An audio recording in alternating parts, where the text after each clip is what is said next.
Do you ever feel like you're walking through your career on autopilot, going through the motions, but not truly in the driver's seat? You're showing up, you're doing the work. Maybe you're even receiving accolades, but inside, there's a quiet yearning for something more, a desire to align your career with your true passions and purpose. You might try to silence that inner voice by focusing on promotions, raises, or external validation, but the feeling persists. Perhaps you've updated your resume, networked tirelessly, or even taken additional courses, hoping to ignite that spark of career fulfillment. But what if the missing ingredient isn't about what you do, but about how you show up? What if the key to unlocking your career potential lies not in external achievements, but in cultivating an unshakable inner confidence, a confidence that radiates from within and commands attention in any room? My guest today, Torriel Harris, a business and career development coach, discovered this power firsthand. After a series of setbacks, including a college dropout experience and a period of unemployment, Torriel found her calling in helping others navigate the complexities of the career landscape. Torriel's approach goes beyond traditional resume writing and interview prep. She delves into the deeper emotional and spiritual aspects of career development, helping women tap into their inner dopeness and create sustainable growth plans. Stay tuned and hear Torriel's inspiring story and discover how you can command any room, overcome imposter syndrome, and create a career that truly reflects your career brilliance. Welcome to Making Change with Your Money, a podcast that highlights the stories and strategies of women who experienced a big life transition and overcame challenges as they redefined financial success for themselves. Now here's your host, certified financial planner, Laura Rotter. Welcome, Torriel, to the Making Change with Your Money podcast. Thank you so much. So happy to be here. I'm going to start, like I always do, with the question, Torriel, what was money like in your family growing up? Uh, you know, so I'm an only child, Well, and yeah, my mom's an only child. And so for me as a kid, like I didn't realize we didn't have a lot because it just seemed like a lot for me. It was everything was for me. But when we would hang out with my family, so my cousins, technically, right, my second cousins, because I don't have siblings or, my mom doesn't have siblings. So when I would go with the other side of the family, I would realize we really don't have a lot, but it was always fun. I had a really, really fun childhood. And I didn't even notice. It was one of those things that I didn't notice until I needed to notice when I got older. I love that because it just brings home, Toriel, the fact that comparison is what we humans do. And so, unless we see others that have more or less than us, ideally we feel fine. We feel like we have enough. If you have good Exactly. relationships, if you're surrounded by love, if you're with people who care about you, certainly when we're younger, until we go to places where then we see, oh, that person has different clothes or that person takes different vacations, we have no idea.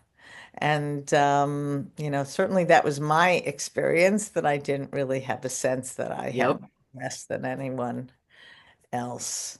Did you grow up with any expectations hmm so what were those expectations? I mean, I thought I was supposed to have everything.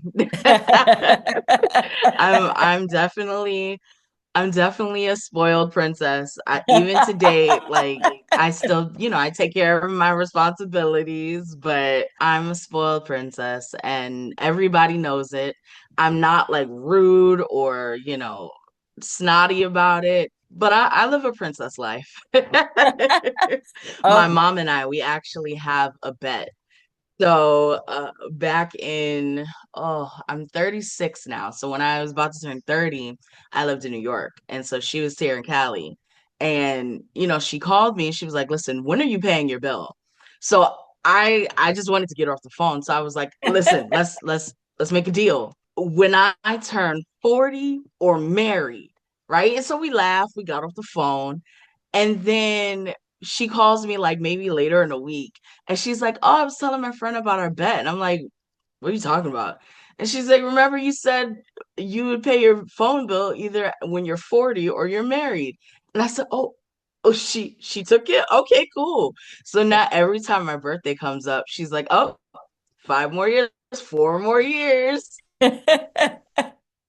Look, everybody, even people who are married, my kids are married, they're still on my Verizon cell phone bill. Yep.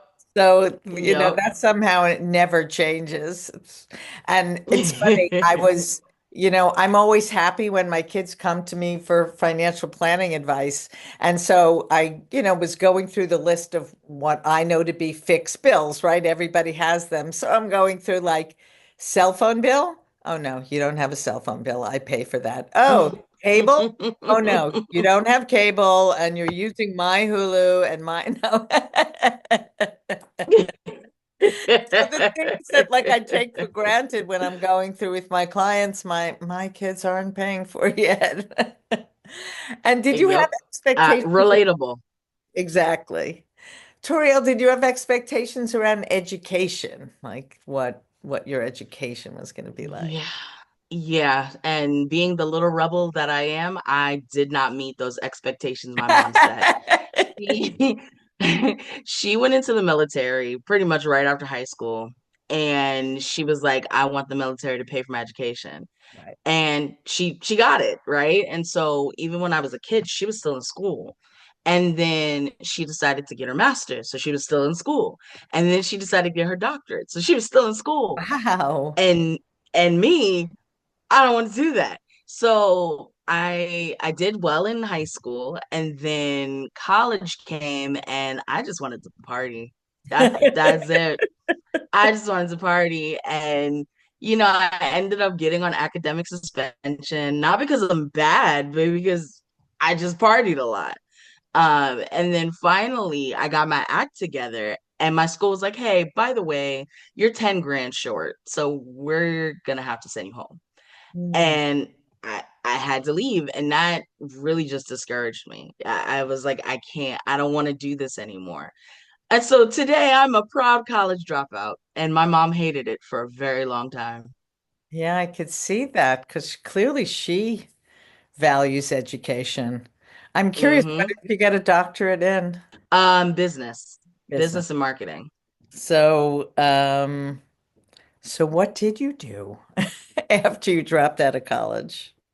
So after I dropped out of college, I became a church going girl and spent all my time in church and decided to just start working on my career. Go on. Like, how did you know what you wanted your career to um, be? What you wanted to do? I didn't. Oh, I had no idea. No idea. I knew that my mom was in social work for a long time, and so I was very acquainted with like human services and stuff like that. But I Hmm. didn't know what exactly I wanted to do. I had no idea. And so in 2013, yeah, 2013 September, I went to go visit my family in New York. And as soon as I got off the plane, I said, I'm gonna move here. So you were saying that your mom was a social worker, and so you became interested in human services. So actually, I was And curious. So you drove from California to New York? Your mother drove you yep, across the country? yep. Her and I, we just alternated. So we both got tickets in like Oklahoma and Texas. Was it an adventure? Kind of, because here's the thing. So remember, I said I became a very devout Christian, and so I keep the Sabbath day, Saturday. And I told her, I'm like, listen, we worldwide, so when the Sabbath comes, I'm stopping wherever we are. And she was basically like, bet. So we made it in 49 hours. Wow, I love Yeah, that. yeah. Yeah. I'm also a Sabbath observer, and I do find that it really works best in community. I guess you were doing it on your own while you were driving. Um, Pretty much. I mean, we made it to New York like the maybe 5 a.m. on Saturday. wow. Wow. And so Yeah. what was your plan in New York? Were you staying with relatives? What were you planning to do, Toriel? So because I live a life of prayer, I said, okay, before I even move, I'm gonna just pray. And if I get a job, I'm gonna move. I got a job. I got a job at a nonprofit. And I said, oh, wait, I don't have a place to live. So then I prayed. And then I was like, okay, if I find a place to live, I'm going to go. And my grandma, she and I aren't really the closest, but she was like, yeah, come stay with me. And I was like, okay. So I moved. It all worked out, truly God's will. But it was definitely a change because California is very different from New York. I lived back and forth from New York like most of my life. But it's different being an adult in New York versus being, like a teenager being taken care of in New York. Yeah. It's very, very difficult. And for the first year I was fine. But I was 25 and was not responsible. So the job that I had, it just wasn't the greatest. I wasn't the greatest, and I ended up getting fired. And I Mm. didn't get a job for a year. So I ended up losing my car. My car got repoed twice, actually. My Wow. mom got it out the first time, and then that second time, it was just too much. So my car got repoed. I was on the brink of losing my apartment. I had to get on public assistance. Never been on that before. And I was like, whoa, like I might just need to go home. I might just need to go to Cali. And I went into this back to work program. And, that's where basically, in order for you to keep your public assistance, you have to go into this program, show up, show that you're job searching, and then, they'll give you the public assistance. And I just noticed that there were people in there, especially older people, who didn't really know what to do, like how to work the computer sometimes, or, they didn't really know how to do their resume. And because I'm like, I'm here anyway, I'll help. And I just started helping randomly. And one of the women there noticed, and she's like, listen, we don't have a job here, but we have a sister company in Staten Island that, does basically the same thing. Would you want to interview? And I was like, heck yeah. So I got I live far in, if anybody knows New York City, I lived in Jamaica. So Jamaica is like at the very end of Queens. So I had to get on the bus to the train to the ferry, and then walk a couple blocks. So that was like a 2 hour commute. Wow. Just going to. And I was like, well, I gotta do what I gotta do. And I got the job, and I did just that. But that opened the door to me being in career development. I had no idea about it. Like I never even heard of it before. So I facilitated workshops, I did resume stuff. And thinking back to how the resumes were then versus now, I'm like, oh gosh, they were probably horrible. But they looked good to other people. And yeah, that just became my thing. So, Okay. I was asking what your favorite part of career development work is. Being able to piece together different things. I've always loved jigsaws. And so when I think about career development, it kind of is like that, right? It's kind of like, okay, you're here, you want to be here. What do we do in order to get you there? How do we build that path in order for you to get from A to B? So I really like that aspect. And for me and our listeners, could you walk us through what some of those puzzle pieces are? You did mention resume writing. So there's resume writing, which by the way, I hate. I hate resumes now. I do not do them. I will review, but I do not do them myself. Have they changed over time? I know every now there's like a paragraph at the top of your skills and There's a couple little tweaks here and there, but a resume is a resume is a resume. Like, unless you do something drastically wrong. It's same thing. But there's the resume piece, there's, anything that you use for messaging, right? So that could be your cover letter, that can be your LinkedIn, that could be your portfolio, right? And that's really depending on your industry, whether you need one of those or not. And then you have the interview piece, right? Do you know how to speak to your strengths? The problem is, especially with women, because my main clientele these days are women. And the problem with us a lot of times is that we feel like we're bragging. We don't want to talk to our strengths, our accomplishments. But then you'll get a very mediocre white man who will come in and be like, listen, I have 50% of this stuff, but I'm still going to interview anyway. And you know what? He gets the job. Why? Because he is not afraid to show this is what I've done throughout my career and this is how I can help you. And so my job is to teach people, women specifically, that your accomplishments are your accomplishments. Like, it's not a brag if it happened. Now, obviously, it depends on how you say it, right? If you're just like, I'm just the best at blah, blah, blah, that's a little different, right? But if you're just being matter of fact about it, I was able to help my company accomplish da, da, da, da, da. That's different. That happened, right? That's just like how my stats are in my bio. It happens. Aside from this year, which has been a hot mess in the job market, my stats have been that my people get a new role within about 3 months, myself included. Right before this year, I could get a job within 6 to 7 weeks, honestly speaking. But because of this job market, it's very difficult. But the point is, my accomplishments are my accomplishments. Their accomplishments are theirs. Like, we have to break out of the thought pattern that just because it is an accomplishment does not mean we're bragging about ourselves. It's just facts. And so that is the thing that I think that a lot of women, it's kind of like our pitfall in a way. And that goes across the board, like whether you're entry level all the way to even C-suite.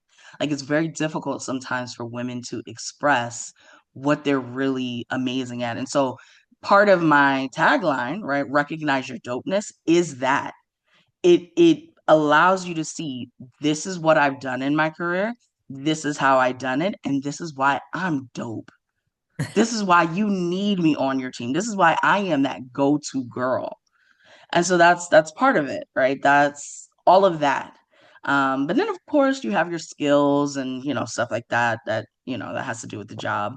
You can't want to be an astrophysicist and you only learned how to be a waitress, right? Like, you have to be realistic. And that's the other thing I teach my clients. Let's get real. Let's be honest with ourselves. If it's something completely Stretch Armstrong, like out of reach, maybe not so much. But if we can build the blocks to get to, maybe from, instead of A to Z, we get to A to D, that's perfect. Progress is progress. And that's the other thing that I teach, is to recognize the progress that you're making. So many of us, we live in a land of gap, right? Where we're like, I didn't get this and I didn't finish this and I didn't do that. And we live there because that is what our society has taught us to do, right? But instead of living in a land of gap, we have excuse me, we have to live in a land of gain, where we're thinking, okay, I haven't done this yet, but I have done da da da da da. Right. So when people think about progress, sometimes they think about it like a linear, like a slope, right? But even this is progress, because you started off down here. But even if you increase just a little bit, that's still progress. And so I want every woman that comes into my world to realize the progresses that you're making are amazing. And I want them to know how amazing they are as people and as professionals, because that's the other thing. We tie our professional and our personal worth together, and they're not synonymous. They're just not. So yeah, I hope that answered your question. Thank you, Tori. I'm hearing so many things. First of all, I totally agree that we women do have difficulty, like, what is it, touting our own horns. It feels uncomfortable for us. We've been taught not to do it, and Mm-hmm. not to sort of steal the limelight, hold the limelight, talk about ourselves. And another thing that you said when talking about the slope of progress, and you started off by saying, like a white man, what he'll do. I've heard over and over that men will be willing to apply for jobs when, like you said, they have 50% of the requirements. The women, like, will have 90% of the requirements and feel like, but Mm-hmm. I ever an executive director before. It's like, well, apply for it. You have the skill. Mm-hmm. Sounds like you recognize not only the role of hard skills and how but the roles that emotions and the messages that we tell ourselves play in this, and that you are, if you will, like the cheerleader or the encourager. Well, of course, there's a role that being realistic plays, and on the other hand, not to let that hold us back if we do have Mm-hmm. skill sets and we can learn on the job and we're bright, Mm-hmm. have transferable skills. So, Mm-hmm. Absolutely. agree with what you're saying. I know you position yourself as someone that, the church plays a big role in your Mm-hmm. life. Do you feel like that's part of what you bring to the work that you do with others, that sort of faith? Oh, absolutely. Absolutely. My faith has completely done a 180 on my personality. Like, I've always been this quirky, silly girl, right? But I was also very rude and, like I wanted everything my way and I didn't listen to people and so many terrible characteristics, right? And I mean, we're human, so I'm not going to Yeah, be too hard on myself. Um, but God has definitely changed the way that I look at things, the way that I look at people. It's the belief that everyone is my brother and sister. You know what I mean? And I was put on this earth to serve. Now that doesn't mean doormat, right? Because some people look at that as, they're way too subservient. I'm not a doormat, but I do want to be able to serve. And the way that I serve in this world is through career coaching. I love it. So you did mention, and I'm curious that this year has been a tough year. I do know people who are recruiters. I have some relationships with people like that who have said, and this is in specific industries, that it's been a tough year. Mm-hmm. Mm-hmm. Um, what do you feel is different this year, and what might change for the better in 2025? So when we entered COVID, right, no one was working. No one was doing much of anything other than, those who were nurses or like you had to, right?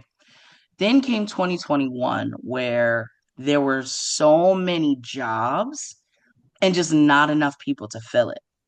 And so, or rather, there were so many people. However, people were being more picky.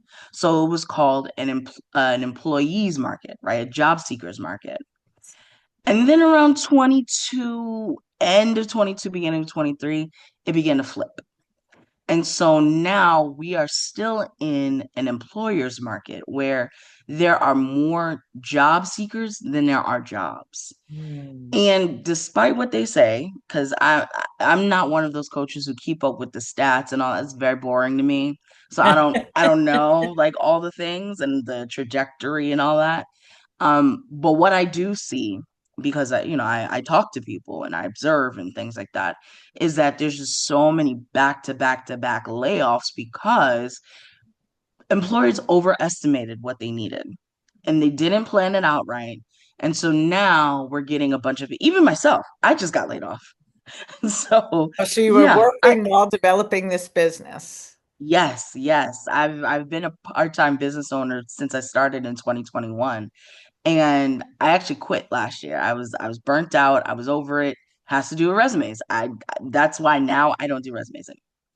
But I was overly burnt out and I said, I'm not doing this. So August last year, I went on vacation in New York and I said, you know what? I'm just gonna call it quits.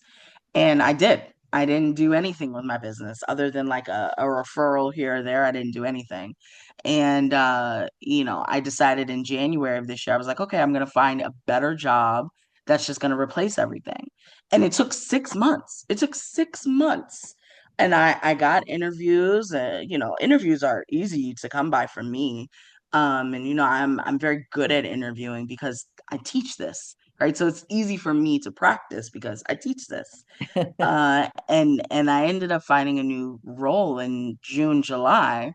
And that's when I started my business back up again because I was like, okay, I have a clear direction of where I want to go, what I want to do.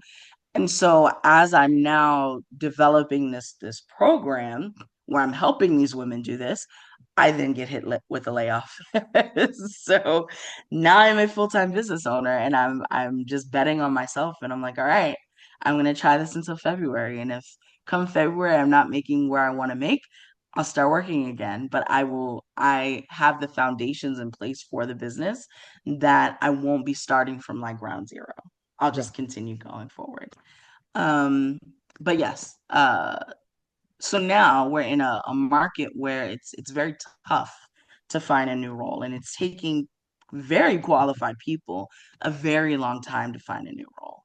And I have no answers on how it's going to change or what's going to be different because it fundamentally needs to change. Right. We need changes within the system where recruiters and hiring managers not ghosting people anymore. Right. They're letting people know, hey, I know we have an influx of people and this is not personal, but I can't hire you right now for whatever reason. Right. There needs to be more transparency within the hiring process. I think there also needs to be like quicker processes. But the problem is some of these people that were doing this are the ones that got laid off. So it's a very like give and take, ebb and flow type of thing. And I don't know how it's gonna change, but the part that I personally can control is helping the women to, stay resilient during this time. Toriel, are there particular industries that are hiring more than others? To be honest, I have not been keeping up with the Joneses lately. So Got it. I really I don't even know. Like I've been so laser focused on getting this program up and going that I really don't know. I do know though that a lot of this year, I would say like marketing, PR, those kind of roles, those were very, very difficult. Yeah. I know transportation was hiring a bit this year. Um, Tech had its ups and Yeah. downs. It was very, very much a hot mess last year. This year has gotten better. But that's kind of all I know. I don't know too much more than that. Thank you. And I'd have to assume that as opposed to, I mean, I know I'll speak to people looking for jobs and they're just like, answering things on LinkedIn or Indeed. And I have to believe that if you have a relationship within a company, right? Do you recommend that people go on LinkedIn if they want to work for a specific company and try to find friends who are connected? Just think if somebody within the company knows to look for your resume, it's got to be different than now it's so easy to apply that it must be very easy to be ghosted. Yes and no. So here's my thing. I have never, other than the first job I got within career development, I've never networked to get a new job, ever. Hmm. All of my jobs have been through cold applying, including this last one that I just got laid off from. And that took 6 months, right? I think at the same time that networking is taking just as long. Hmm. So for some people, networking doesn't work. For me, I don't like making small talk with people. I don't like I'm just not a fan. So unless I have to people, unless I have a particular connection with somebody or over something, I don't like to talk. I don't want to talk. I'm a lot more of an ambivert than an actual extrovert. And so that takes too much of my energy. And Yeah. so for some people that go into job searching, they're not realizing where their energy is going and the ebbs and flows of it all. And so they'll network, but they're not networking effectively. And so that is what takes up a lot of time and energy, and then it doesn't really go anywhere. So long answer to say, if you network effectively, where you're making the right types of connections, you're talking to the right kinds of people, you're not just saying, hey, here's my resume, but you're actually going, hey, I see that you're hiring for X, Y, and Z position. I have blah, blah, blah years of experience doing blah, blah, blah, blah. I would love to have a conversation with you about it. I know you're very busy, so do you have time on X, Y, and Z date, right? Being very specific, being very to the point, not wasting people's times. And I think that a lot of people, though, have started to do that. And so now you have one recruiter with 500 people in their inbox Mm, saying the same thing. right. So now networking is just not as effective. So it Yeah. just depends. It just depends. Because again, it is about what you say, how you say it, who you speak to, right? Knowing the male person is very different than knowing the CFO, Yes. right? So, Right. But sometimes it's only the male person that you can that will help you get your foot in the door. But I hear it. exactly. So you mentioned several times your program that you're working on. So can you tell us Hmm. about what that is? Absolutely. So I love the name of it, and I know I'm biased, but the name of my program is Command a Room, Sis. And so this is all about that feeling of when you walk into a room, being able to just shut everything down and everyone is like eyes on you. And I don't mean literally, right? Because we got some introverts, but I mean being able to just walk into a room and own your stuff. When I think about me, right? I think about no matter what has happened in my career, no matter the setbacks or anything, that can't nobody tell me I'm not good at what I do. No one can tell me that I haven't accomplished what I've accomplished and done what I've done and can go where I want to go. No one can stop me. And that is the kind of confidence that I want to fill women with. I am on a mission this year, well, next year, I guess, to fill 500 women with that same like feeling of confidence, where no matter what happens in your career, no matter what you do, you know you can command the freaking room. Right. So, with that, there's three different parts of that. There's clarity, there's understanding what it is you want to do, where it is you want to go, and what you even like. A lot of times we fall into a career that we just fell in. We don't necessarily like it, we didn't necessarily choose it, but we're good at it. So we do it and we continue to do it.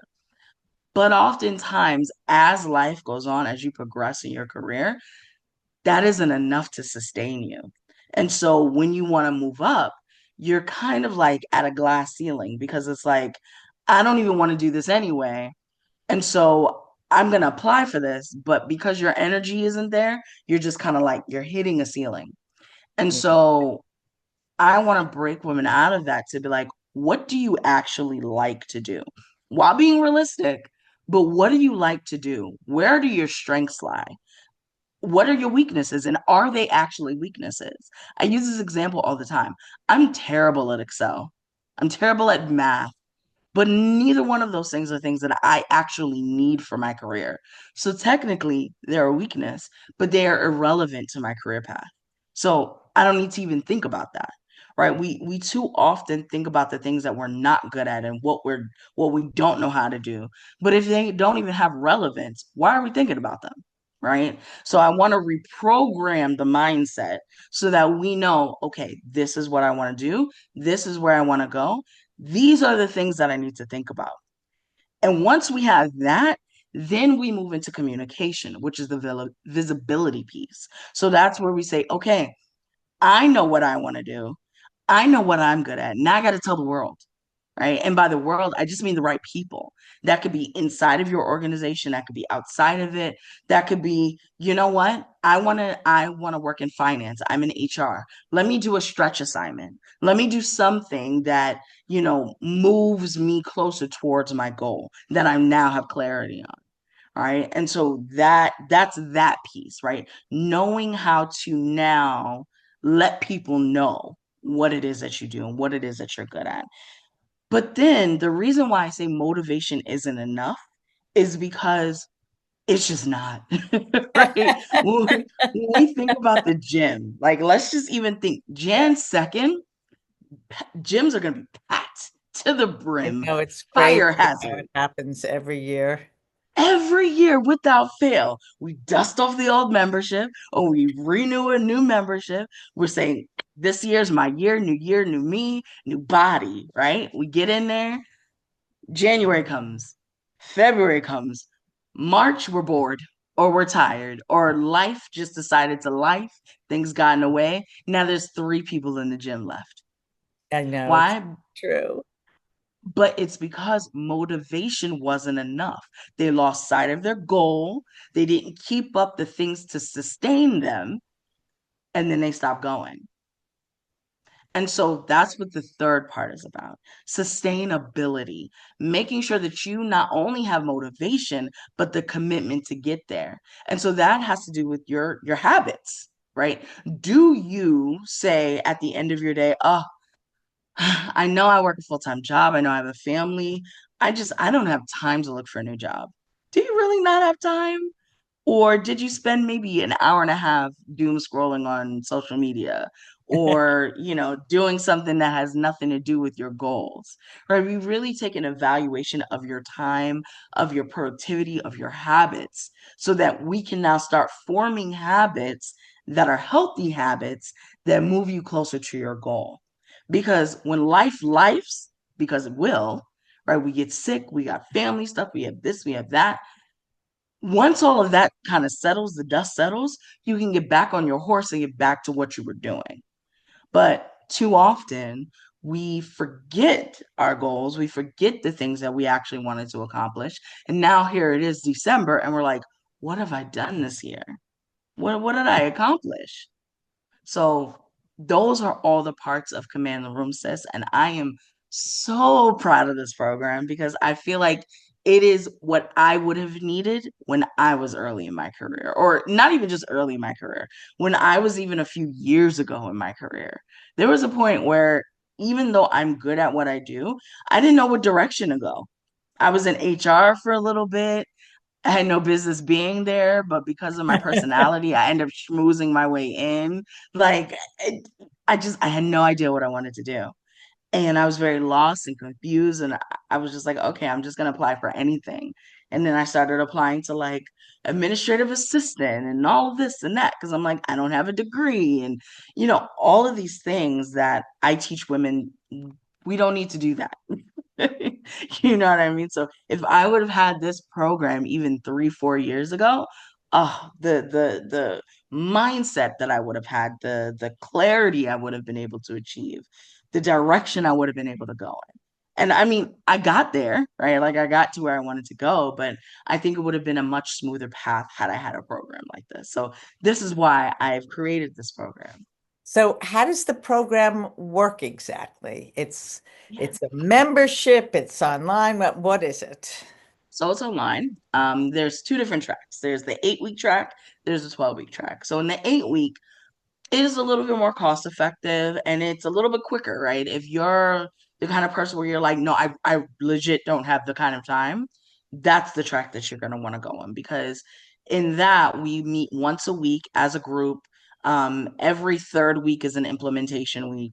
And so that allows you to really put the stuff that you learned into practice so that, you're not overwhelmed. And then by that eighth week, then you're done, right? Like, of course, I follow up with you and things like that. And if you want to stay with me in different aspects, you can, but at least you have the foundation. Whereas the 12-week, we dive deeper. So that first week, we do a group call. And then 2 weeks after that, we do one-on-one. Mm. So it's a hybrid in a way where it's group, but then the one-on-one where we can dive deeper. So I can really get a feel of, okay, you said these are your qualities. How can we build these out? How can we define these a little bit more? Okay, you said you want to be on LinkedIn and you want to network. How? Let's create your visibility plan, right? Then we do my version of a SWOT analysis, which is a SOMA, which talks about your strengths, the opportunities, we talk about your, I forget the M, what the M stands for, but basically how to like what are your potential weaknesses and what can we kind of improve and make you more aware of. And so we do that kind of analysis and I just work with you like really deeply so that for that quarter you have your plan, it's set in place, and now you can continue on with the rest of your year in a strategic way. Thanks for defining that. I guess what I'm taking away, so I just want to clarify, is that the 12-week has more one-on-one with you than Mm-hmm. 8-week does. The 8-week is more of a group, but it is live, I guess, so they're interacting Yes. with you and Yes. giving advice during the program. Um, so thank you for clarifying that. So, as we're getting to the end of our conversation, Toriel, I guess I'm always curious and like to ask the question over time, and I know you're sort of early in building this business, but and has your definition of success shifted over time from when first came to New York and had something in mind to now? It's shifted because there's an actual definition now. I've always lived life by the seat of my pants. Like like me moving. I just said, I'm gonna move. And then 2021, I said, I'm gonna move back. Right. Like I'm such a nomad and I don't Interesting. take, yeah, I don't take too much seriously in life. So it's kind of like things come, things go, money comes, money goes. Like it is what it is, right? Like there's no point in worrying about things and there's nothing I can do to change it, right? So I think now I have a little bit of a clear definition of what I want and like how I want to go. I think I'm still not a money driven person. Like money does not motivate me. Money is a means to an end. It's what we use as a society. If I could barter, I would. Right? Like I would totally do that. And that's just not how we live as a society. So for me, I ran away from numbers for a while because I'm like, I don't care, it doesn't matter. But in a way it does, right? Because it gives me structure and gives me an actual goal to work towards and lets me know whether my goals are off or not. And I don't have some exorbitant like, oh, I want to make 20K a month, nothing like that, right? But I want to be able to live and to be able to take care of my bills and to be able to buy makeup and hair stuff and boots. You know what I mean? Like, still have the luxury of that without worrying how am I going to pay my bills for the next month. So, to answer your question, my definition of success now is having a goal and meeting. Hmm. That's it. That's it. I'm simple dimple. I don't I don't need a whole lot, but I do need to live. So that's my outlook of success now. Thank you, Toriel. I mean, we've connected earlier, and certainly I'm in total agreement that making money on its own, the goal, it really is a means to an end, and the end should be what's valuable to you. What I'm hearing you say is independence, right? You self-define yourself as like a rebel and someone who has been a nomad, and I guess what you're saying is you want to continue to live into yourself. Um, Yep, and the independence that that implies without having to worry about, again, as you put it, how to pay your bills and build a business that is as much a way of sustaining yourself as also a mission to use the skills that you've developed and continue to develop to help others. absolutely. Absolutely. So I know that you mentioned you do have some free resources, anything that you talk about, I'm happy to include in the show notes, including your website. What are those resources and what would you like our listeners to know before we say goodbye? Sure. So, There's two resources that I have. I'm building a library right now. But the two that I have ready and available and have been making strides for people is one is called I Need, I Bring.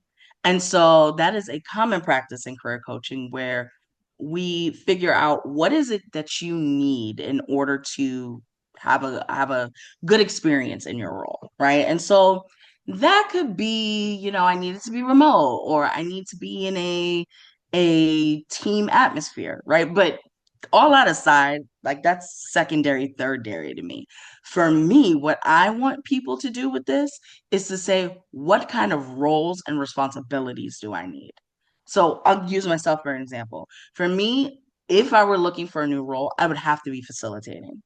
I am such a talker that I need to be facilitating something, right? I need to have some kind of leadership. Even if my title isn't a leader, I need to be leading something. I need to be in charge of something. I need to be doing strategy of some sort, right? So these are the things that I need in a role to be happy, to be like, yep, these are my non-negotiables.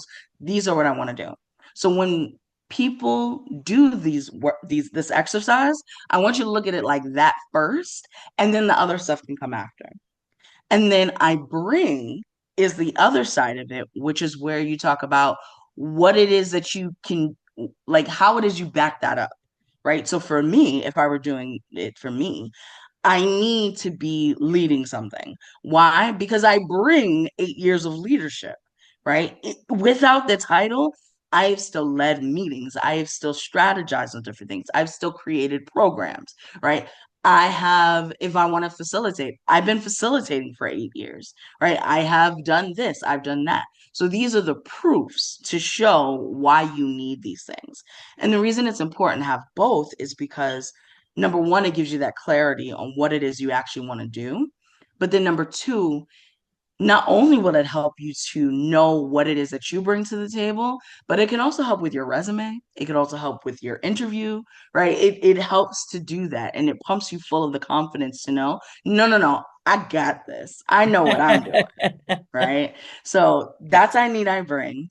And then the other one, this is one of my favorite things to record. It's called Reset. So it is a three-part series. And when I say three-part, I mean like bite-sized pieces, like 10-ish minutes. Altogether, it's 30 minutes, like if you were to listen in one go. And I'm talking about how to reset your mindset, how to reset your time and productivity, and how to reset your confidence. So, a big thing that I talk about within this mini series is that your mindset is so important, and we don't even realize it a lot of times. Your beliefs are what shape your emotions, and those emotions shape your behaviors, and those behaviors shape your result, which goes back to the belief, right? So, for example, I was giving a workshop like maybe a month ago, and one of the people that weren't able to make it, she gave a question, and she said, I feel like a failure. What do I do? And I said to her via, the answer, I said, when your belief is that I am a failure, that causes your emotions to feel I'm in despair. I can't do anything right. You get sad, you get disheartened, right? And so, what does that do for your behaviors? Now you're not applying to the jobs you wanted to apply to. Now you're not doing your resume correctly. Now you're missing out on opportunities. And so, what's the result? You end up failing. And Right. so it backs up the belief that you're a failure. Yes. So this is why I start reset with mindset, because oftentimes we're just like, I just need a job. Like I don't care about anything else. I just need a job. I've come across so many people on LinkedIn that are like, I don't care about any of that other stuff. I just need a job. But if you have a trash mindset, how are you going to get that? Because your behaviors are going to shape those results. So that's why I talk about mindset first. And then I talk about time and productivity, your habits, right? The things you're doing in your time, how you set goals, things like that. And then we talk about confidence, because once you have those other two pieces in place, then your confidence gets higher.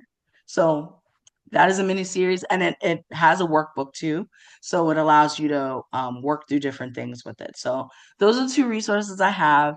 But if you go to my website, it's continually being updated. And yeah, I am excited about this new chapter in life for me. So I can sense in your voice, of course, everyone who's listening can sense it as well.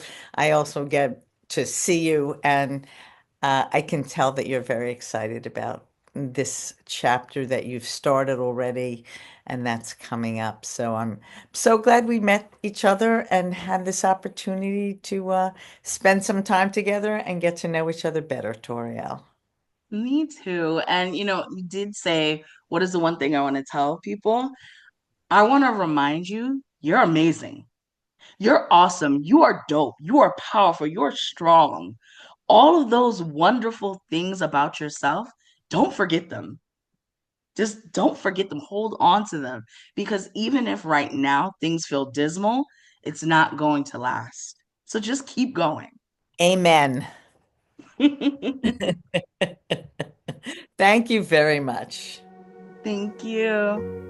Thanks for listening to Making Change with Your Money. Certified financial planner Laura Rotter specializes in helping people just like you organize, clarify, and invest their money in order to support a life of purpose and meaning.